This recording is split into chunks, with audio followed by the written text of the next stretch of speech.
We are a third of the way done with the season. What's our takeaways so far? What do we have to learn?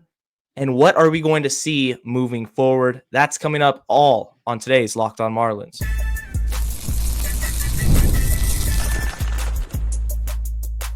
You are Locked On Marlins, your daily podcast on the Miami Marlins. Part of the Locked On Podcast Network, your team every day. Welcome to Locked On Marlins. I'm your host, Jeremiah Geiger. I've been podcasting about the Marlins for 3 seasons now. Go hit me up on X at Jeremiah Geiger 2. And thank you for making Locked On Marlins your first listen of the day. It's part of the Locked On Podcast Network, which is your team every day. Don't forget to hit subscribe on the YouTube channel and let me know your thoughts in the comments section. And joining me on today's show is Presley Walker. Welcome into the show once again, Presley. I can't wait to catch heat once again. Hey, it's going to be a good show. It's going to be a good episode. We're a third of the way done with the season. It's honestly flown by from my perspective. We're going to talk about, it's wild. Time just keeps marching onward. We're going to talk about how the Marlins have done, what we can learn from the first half of the season or first third of the season, and what we want to expect moving forward. Dive into the pitching staff. I want to talk about the starters, the relievers, and then how close are the Marlins really to contention? What necessary steps do they have to take along the way to get closer to the goal of ultimately winning a World Series, but getting to the playoffs and being that perennial contender? Let's first start off with the Marlins record here. I think it's 22-34. I mean, sometimes the losses add up. 22-33. I think I might be wrong. I might be wrong, but I think they lost or they won yesterday. Yeah. Let's see here. They won yesterday to come to 22-33. 22-32. 22 oh, and 32. we're both wrong. So 10 under 500. They're better than we both thought. 10 under 500. There's been some real positives in terms of individual performances. I think that's the biggest takeaway on my end. Augustin Ramirez looks like an absolute stud. Kyle Stowers has saved his career and is on his way to being the Marlins all-star. I feel very confident in saying that right now. You're going to see Kyle Stowers, his name be called in the all-star lineups there. And there has been some disappointment, but I want to open up the floor to you, Presley. What has been your major takeaways given the first third of the season? Start when I came on here. What was that, a month ago now? I said I would be shocked if it was 2 months ago. Yeah, I said I'd be shocked if they won or if they lost less than 100 games, and they're on pace to win more than 64 games, or 66 games. So I might be wrong, but I mean, I'm still going to be disappointed regardless with where we were 2 years ago. Yeah, I don't remember if we talked about this last time, but I'm not as on the Bendix train as most people are. I've been very vocal about that since the Arias trade. And, me and you were just very shortly speaking about the prospects. And yeah, I'm always going to be, I'm more into prospects than the average baseball fan, but they're not here. One of my positive takeaways is Connor Norby. I was so worried he was going to come back, start slow from the injury, and immediately just picked up right where we expected him to start the season, as if he were playing opening day. So that's been a big deal for me because that was a steal of a trade. No matter, Norby could be a 0 WAR player, and dumping Trevor Rogers for him was a win, regardless, in my opinion. Norby's been fantastic the entire month of May. Slash line 282. Let's see, 282, 322, 435. He's just a real, lock in this lineup. Somebody that you're going to plug and play every single day.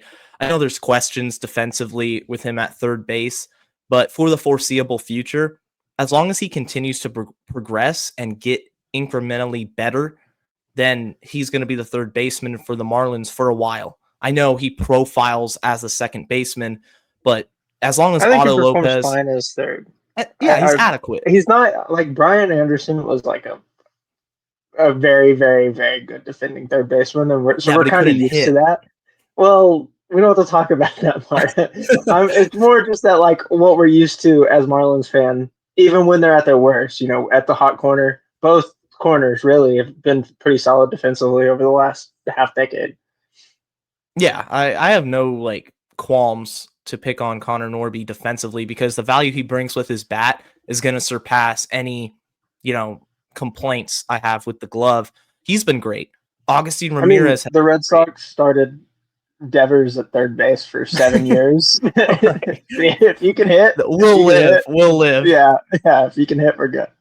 And then Devers says, I don't want to play first base. Just pay me my money. I'll continue hitting bombs. And the Red Sox are like, well, okay. And it's funny. It's been great on my fantasy team. Yeah. Look, the Marlins, they're 10 under. They're not going to the playoffs. And it's disappointing because, you mentioned a couple years ago, the difference between this year and 2 years ago. I do think about the difference between last year and this year, however, and the pain of last year, the disappointment of last season, going all the way back to the offseason after the playoff run ended, that magical year just kind of evaporated in Philadelphia, and you get Peter Bendix. There was a sense of real excitement. Bruce Sherman says, we're going to spend money. They signed Tim Anderson. Everything falls apart, and they just blow the whole team up at the trade deadline. But let's be honest, the season was cooked right from the get-go when you lost Sandy, you lost Yuri, you start 6-24 or something like that. But this season, it does feel more exciting to me as a fan watching the games religiously. The Marlins play baseball in a better way. They just compete more than last year. It feels like guys are showing up and they're attacking. They might not be collectively as talented as other teams, and they're going to lose a large amount of games, but they're showing up and they're battling, and you see glimpses of the future that's definitely exciting. I think as a group, Marlins fans is like whether they're more on my side, the pessimistic, like I'm not gonna say anti-Bendick side, but like the more we should have kept Kim side. I think a lot of us have done a really good job of just flushing last year and being like, all right, well, here's rebuild number 8 of my lifetime or 9, whatever. And so like, I think it's like the 7 stages of grief, man. We're on acceptance. We're moving on. All we can hope is that we get another magical run sooner rather than later, which I do think they're on pace to build something, which, I mean, obviously we're going to talk about later, but like, I think they're way closer right now than they were back in 2018. Like where they started and they blew it up technically in 2017. Or okay, even if you say 2019, they're way closer. It's from 19 to 23. I don't think it'll take 5 years from now for them to make the playoffs or even be like considered contenders. I think the talent level over like the floor compared to where we were in 19 right now, I think they probably have 2 or 3 people on this team at this very second who position players who will start in a playoff game for the Marlins. Yeah, no, that's a great point. 2019, because that was 2 years after Yelich got dealt, Stanton got dealt, and then Ozuna got traded, and Realmuto got traded. Yeah, he spent 1 extra season and then got dealt. And that was at the point where you look in 2019, you looked at, Lewis Brinson, and you slowly began to realize this isn't working. Isan Diaz, it's not going to work. And you just realized the Marlins have no building blocks. They have nobody, at least on the positional side. Well, yeah, but position players. Yeah, but they literally got nothing from any of the. Well, actually, that's not true. They got Gallen, which turned into Jazz. Which, as much as people want to say Jazz isn't Jazz, he was the guy at that point that they were going to build around, and probably could have remained the guy that they were going to build around. Yeah, I always loved Jazz. I thought he was a really talented, good player who never really met superstardom, but for the Marlins, the personality, the way he brought the energy to the game, and he wasn't a It's bad so player. good. It's It was so good awesome. to have guys like that in a small market. Like, I mean, look at what Skeens and De La Cruz are doing for two very small markets, like two of the smallest market teams, like Yeah. smaller than what even Miami is in actuality. Because I mean, like, they're not. They may never make it to another postseason. Either of those. Well, the Reds could, but like, it's one big personality can bring so much attention to a small market, and that is so valuable. And I get that he will always have his haters, but any Marlins fan that looks back and says, I don't like Jazz, I do not understand it. I will never get it because he brought attention to a team that was not getting attention whatsoever. 100%. He made the cover of MLB The Show. I mean, for a Marlins player, come Never on thought now. I would see a Like, Marlins logo on that. Yeah, yeah. Now, exactly. production wise, it's when you traded Jazz He Chisholm, just he couldn't had stay on the multiple years field. of control. He didn't stay healthy, but you got back Augustine Ramirez, who's a building block of this team. I mean, I'm of the opinion Augustine Ramirez is going to be here if everything works out. He could be here a decade. Like The problem if is they it's extend Miami. him, It's right? Miami. It's the Marlins. That's the problem. That's where you're not looking at it. Oh man, I mean, maybe Sandy something is will like the change. longest. It's Sandy is now like the longest tenured Marlin since Stanton. I mean, Wow. he's probably second in like actual days of being a Marlin, not obviously games Games, because yeah. he's a starter. But like there has not been. I mean, Stanton is Stanton the longest tenured Marlin as of days ever. It's got to be. It's either him or Kona. I feel like it's Kona. I mean, Stanton was here for 9 years, 8 years, 9 years in the league, like in the major. Oh yeah, yeah. Well, I mean, he just wasn't on like the field all the time. He had the same right, yeah, problem. that's true. But like years on the team, he's Because definitely like up there. Luis Castillo's #1 in games, I believe. Yeah, Castillo's won in games. I think Conine's up there, but he had two different stints. And now Sandy, he's been here literally since 2018. 18. He made his And debut in I 18, mean, I believe. that's like 8 years. 18, 19. He's been through that rebuild. He saw that rebuild kind of finish, and now he's in the And second fail. rebuild and fail.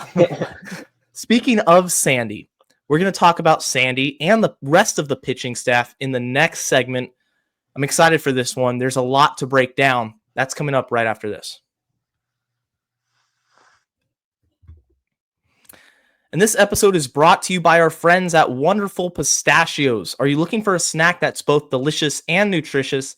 Crack into a good source of protein with Wonderful Pistachios. Wonderful Pistachios is one of the highest protein nuts. Each 1 ounce serving has 6 grams of protein, giving you over 10% of your daily value. Plus, they're packed with fiber and better for you unsaturated fats to help keep you feeling fuller longer. Personally, I love the no shells variety. It's the perfect, easy grab and go snack for any activity, whether I come home from the gym and you know what? Hey, I need that protein. Wonderful Pistachios got it. Or I sit down, I want to watch a Marlins baseball game because that's what we do on this podcast. We watch Marlins baseball. Grab a bag of Wonderful Pistachios, the no shell variety.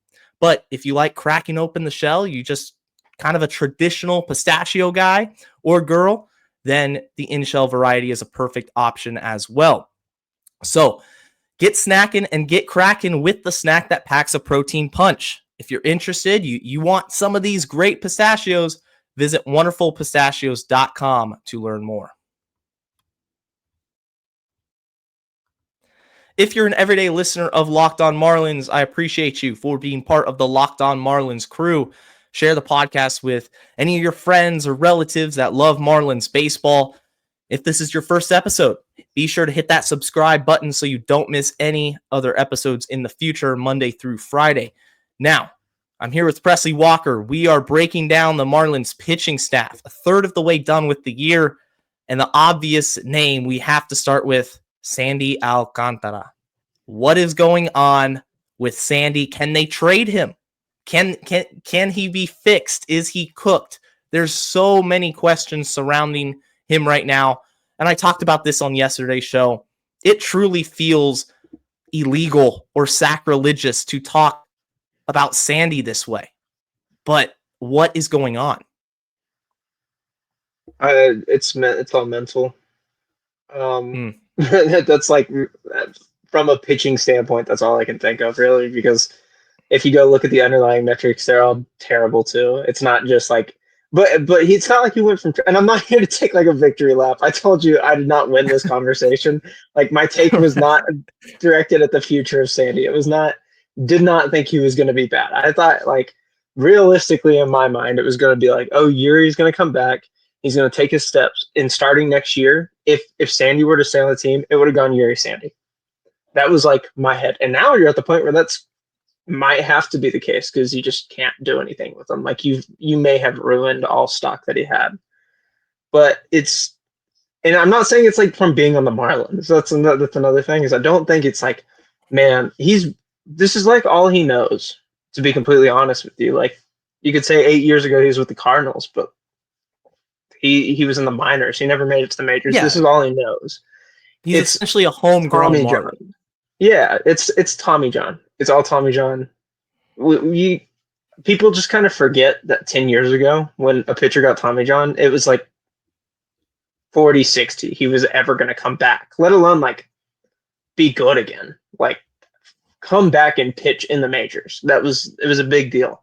Like I remember I'm here, I grew up in Texas, and Darvish, right after he got here, blew his arm out, Tommy John. And that was the biggest deal ever. Like he came in striking out the world.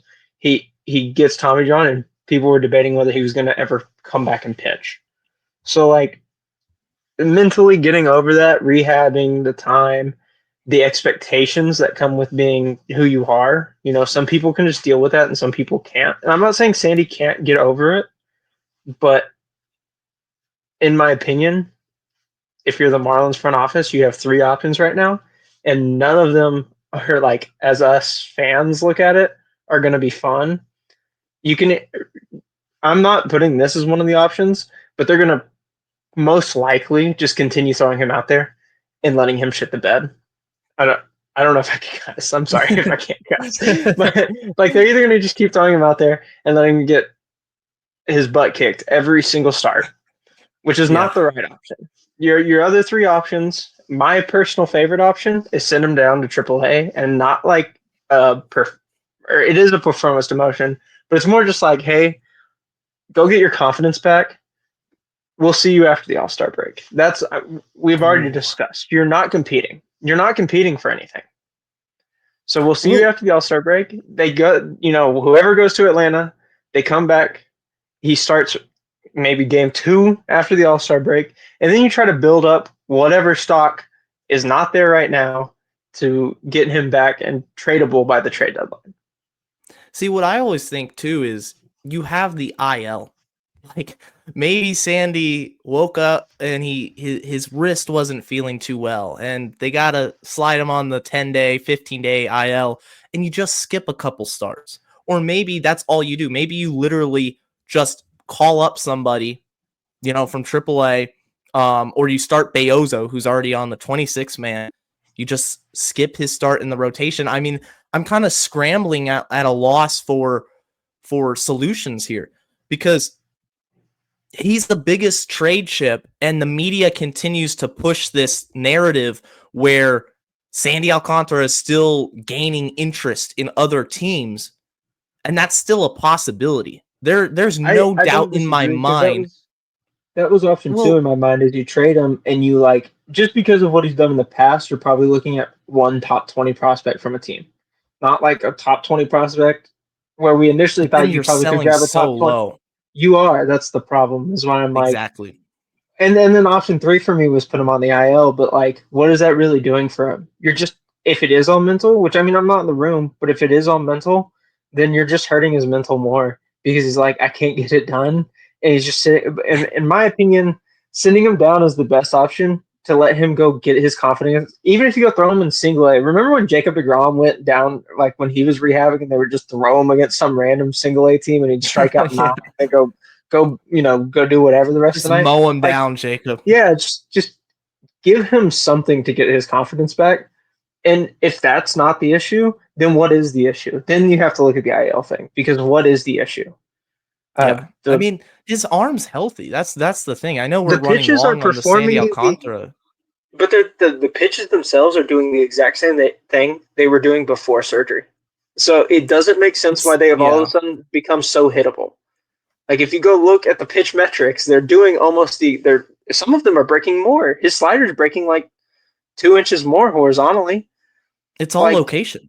It's all I location. mean, yeah, that's obviously the problem. But like, why? Even the year he won Cy Young, that's what he would miss over the middle of the plate, and it didn't matter because he was pitching so dominant everywhere else that they were still missing those. So like, it sucks. It really does suck. I'm not. It's unbelievable. I wasn't rooting for this guy to suck. I said he would come back and be a 2 or a 3, and everybody took it like I said he's the worst pitcher to ever pitch, man. And now, ironically, if he was qualified, he would be the worst by 3 runs in terms of ERA. It's not good. The rest of the pitching staff, I know we ran long on the Sandy talk, but I do want to talk about a couple more pitchers. The two being Max Meyer and Ryan Weathers. Max Meyer, okay, so he started off so good with the 14 strikeouts against the Reds. I'm out here pushing an all-star campaign for Max. In the last few starts, just inconsistent. Against the Padres, didn't strike out a single hitter. Is this just a bump in the road? Because in the spring training, the metrics look good. He looked improved. He has a new changeup. Or is Max just not as good as we thought at the beginning of the season? I tend to think that Max is still an improved pitcher. He's still going to be a quality starter. He's just hit a rough patch, but he needs to make some adjustments pretty fast. Just baiting me into saying another pitcher is bad, man. No, I think in reality, his ceiling was always a 3. Yeah, I'm there with you. Yeah, and right now he's looking like a 4. So I maybe a 5 on a really good team, but like I'm not worried about it. He's young. He's still young. He's still what, 25, 26? I think he's 26. And I'm not going to say on this. I'd love to say they broke him last year when he was throwing amazing, and then just we're going to send him down. I think me and you both had the same opinion on that when that happened a year ago. But I don't know. I'm not too worried about it. I think he's still, I mean, going back to Sandy, it took him 3 years to figure out what he was doing. So like I'm gonna trust what Mel's doing. There's a reason he's still around. That's about the only thing the Marlins have done right over this 5-year stretch. So I'm gonna trust what Mel he's got. Stoudemire? Yeah. Is not he gone? Pitching coach anymore. No, is he gone? Yeah. When did that happen? In the offseason, I'm surprised you didn't see my tweet flaming the Marlins for letting him go. I was so focused on OU being trash that I was out this offseason. The only thing I saw was the De Los Santos really pushing it, or people being impressed with his development through the offseason and like his gaining a size. That was the only thing I really saw. But what do you think of Ryan Weathers? I love Ryan Weathers. I think he is a legit weapon that there's no way they should consider moving him. I've seen some tweets. Hey, his controls through 2029. Let's get a package. Just keep him. Build around him.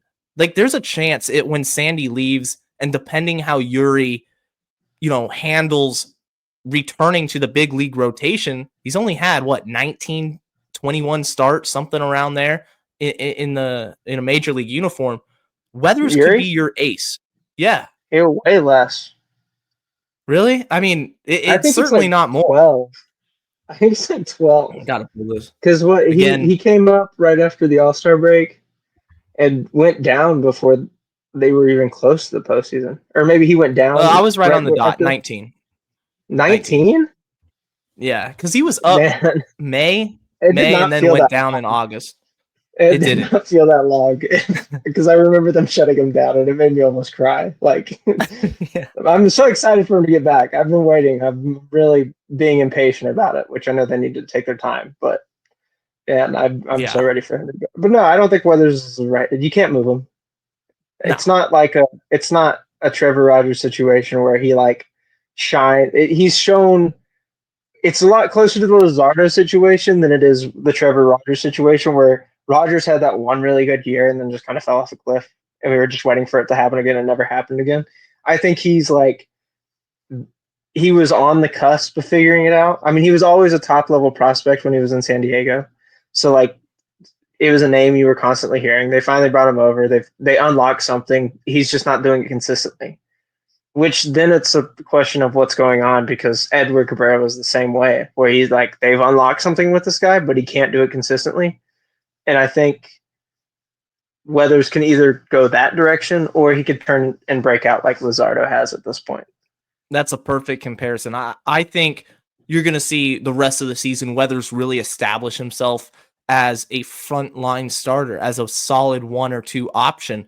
And then 2026, given a clean bill of health, that's going to be that 2023 Luzardo breakout where everyone's like, oh my goodness, this dude's nasty. Because not a lot of people know Ryan Weathers. Let's just be honest. He's a Marlin.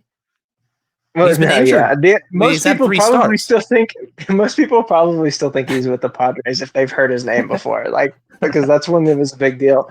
But a lot of people act like Luzardo's year last year was really bad, but it was just inconsistent with starts. So, like, let's say Weathers has that same. Yeah, that's what I meant, was the health. But let's say Weathers has that same season this year and comes back next year, and he could look exactly like Luzardo does for the Phillies right now. I'm not saying he will. That would be awesome. But I'm saying that he could be incredible. I think he has top of the line upside. I agree. Genuinely. I think we're on the same page here. His trajectory, like this isn't hyperbole. Yeah. His trajectory is all-star, Cy Young contender, just based off pure stuff alone. He's that darn good. He's got like Snell's arsenal with Sale's wackiness, like from the like the mechanics. Side. It just looks like, but it's not. He doesn't throw like Sale. Like he throws like Blake Snell does, and I mean, I think either way, it's high potential there, and I think they would be really stupid to move him. Let's talk about the overall contention of the Marlins organization. Coming up next, how close are the Marlins really to becoming perennial playoff contenders? That's the goal. They want to be like the Tampa Bay Rays. They've made that clear in how they're building their organization. If you saw Presley's eye roll, I also don't like the idea of trying to emulate Tampa to an exact, the exact period and mark on the paper. You got to be your own team. But they try it a lot. How close are they? Are they further away than we think? That's coming up right after this.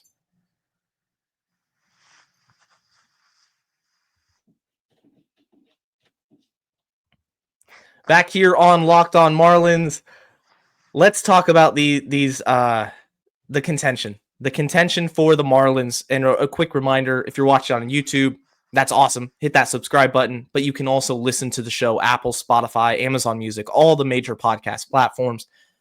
The Marlins are far away from contention, and yet I feel more comfortable about the trajectory of this team than I did a year ago. A year ago, I looked into the dark abyss and said, we're about to go through a 4 to 5 year rebuild. I don't think it's going to take 4 to 5 years. I really don't. I think this team can be competitive in 2027, and 2028 is the year I expect them to be good. 2026, next season, I want to see tangible improvement in wins and losses. It's not just about development. It still is, but I want to see a good 5 to 10 win increase.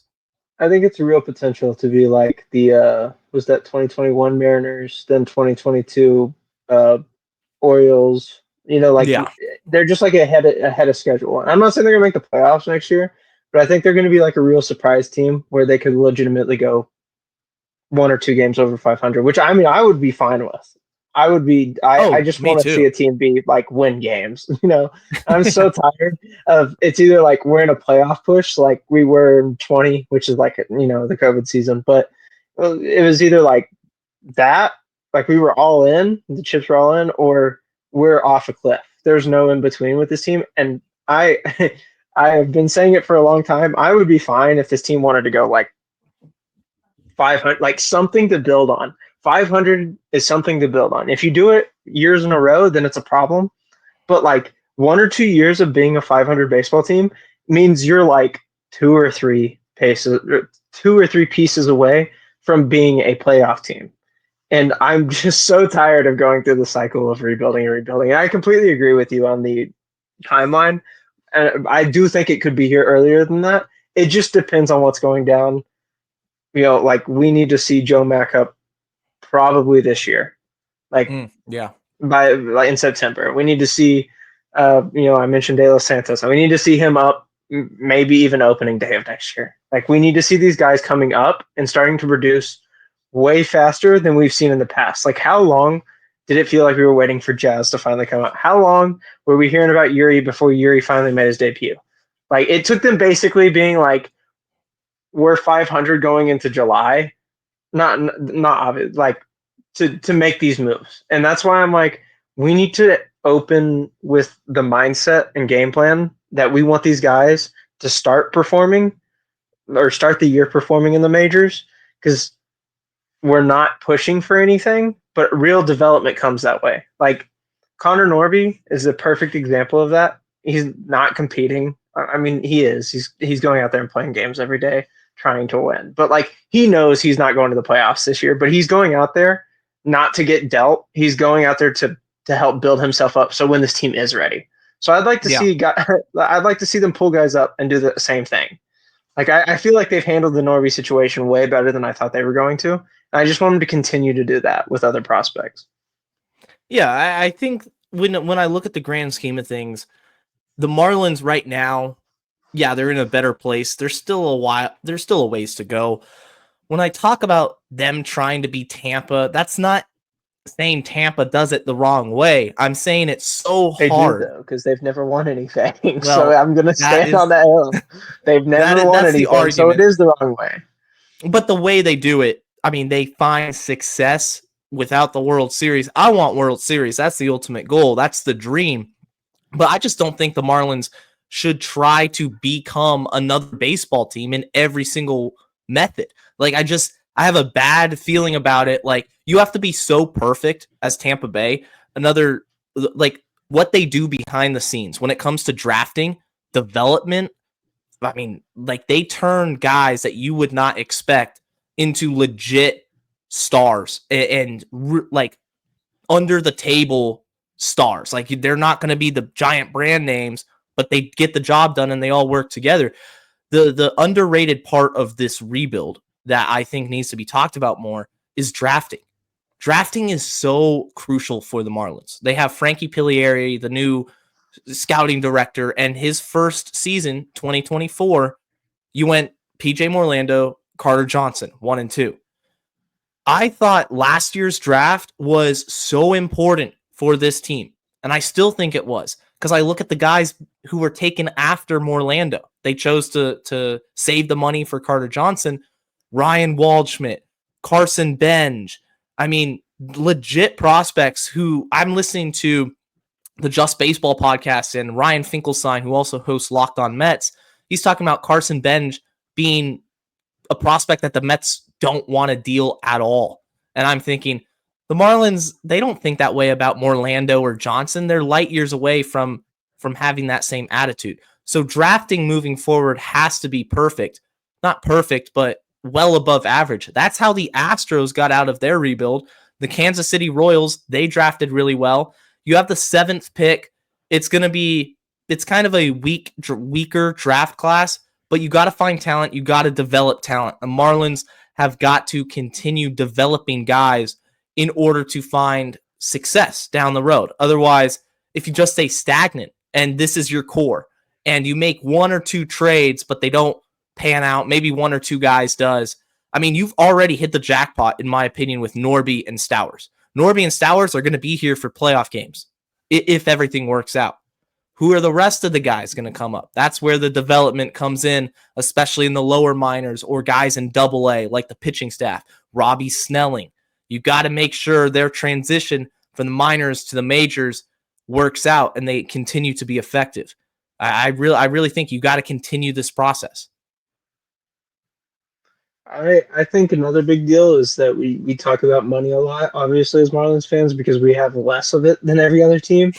But like, how are you going to make money if you can't sell jerseys unless it's a player who retired 20 years ago? Like, the only safe bets to buy is, Conine or Willis, maybe Castillo. But like, there's a very short list of guys. I mean, actually, now that I say that, a Josh Johnson jersey would go crazy. But With but the like, pinstripes. yeah, but that's the problem is we're talking about a team that was 2 brands ago now. Like, we're talking about jerseys of guys who were 2 brands ago. So like, how I own a Brian Anderson jersey, but like Brian Anderson's been gone for 3 years now. Like Is he you in can't buy affiliated jersey. baseball? No, he's not. But I'm still stressed out about it. But I really liked him a lot. I did too. But like you can't sell jerseys because you can't keep guys on the team. Yeah. And so like you gotta invest. When everybody talks about the Rays and how they do it, they suffer from the same issues because they don't invest in any players. They're like, oh, we're going to have to pay you, so see you later. Like the Brewers do the same thing. I would rather try to function with how like the Diamondbacks are going about it right now, or how the Astros went about it in the past, where it's like, hey, we got these pieces, let's lock them up. Hey, we've locked them up. Now let's put some pieces around them. Exactly. And you still have the analytics part of it too. Yeah. It's like the classic, like, you don't have to have it. You don't have to have Bollywood Jr. or Corbin Carroll to hand out a big deal or like a early deal like that.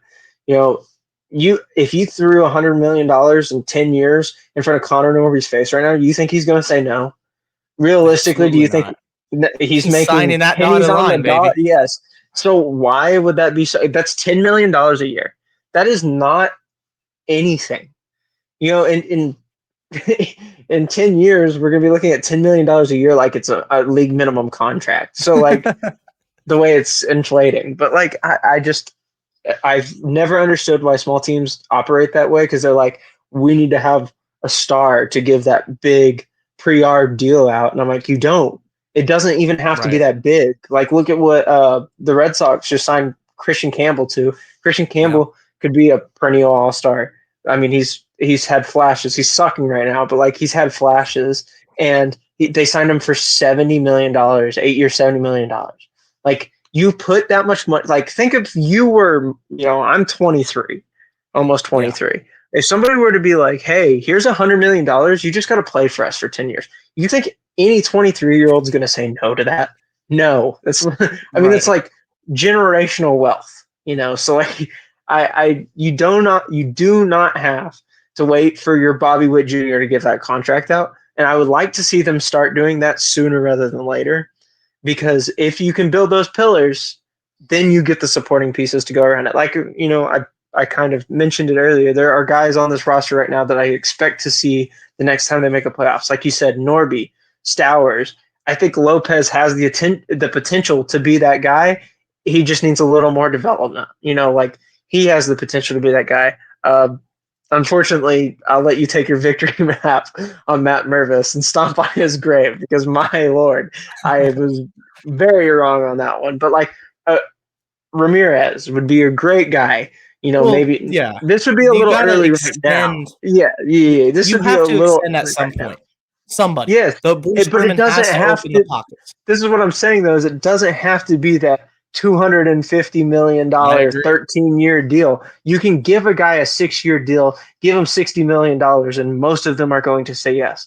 Especially with, like, this sounds a little condescending, but I hear people talk about it all the time because it's the truth. Latin American players see it, one, as a sign of respect, like, you're willing to give me that money. They don't come from a lot, like $60 million to them is more valuable than $60 million to Americans. And that's still unfathomable amount of money. Like, most of us will not make $60 million in our lifetime. So, like, I know I won't. Yeah, exactly. So, like, just extend the offer out, and most of them are going to say yes. Start building the pillars now, especially if you create an environment that people enjoy being in. But until Yeah, we start, who wants to be a Marlin? Let's sign me up. build something. Sign 3 people at the same time. Make a big press conference. Sign Right, but sign Norby, Stowers, Presley, and Ramirez at the same realistically, time, man. this isn't I going don't to care. happen. Do It's not going to happen. Do the LeBron James thing, It's not gonna happen. I want No, one. it's I so want one frustrating. extension. I want them to continue to develop and then sign some free agents. Use the analytical part of it to continue what you do, but you have to supplement with spending. You can't moneyball your way to a World Series championship. It has to be both. I have no problem with analytics. I think Peter Bendix is a smart dude. I think he's made some good trades. I think he's made some bad trades. But you got to do both, not just rely on one. Everybody's so scared to lose. They're just so scared to lose the trade.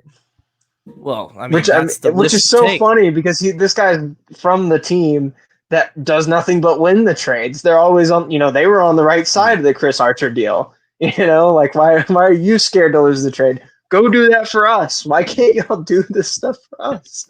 We are running out of time here, but it's been a great conversation, man. I want to thank you again coming on the show for your second listen of the day, and for anybody else out there who just wants to listen to more baseball talk, check out the new Locked On MLB Game Nights on the Locked On MLB channel. And for Presley, for Jeremiah, until next time, stay safe, stay locked on, and let's go fit.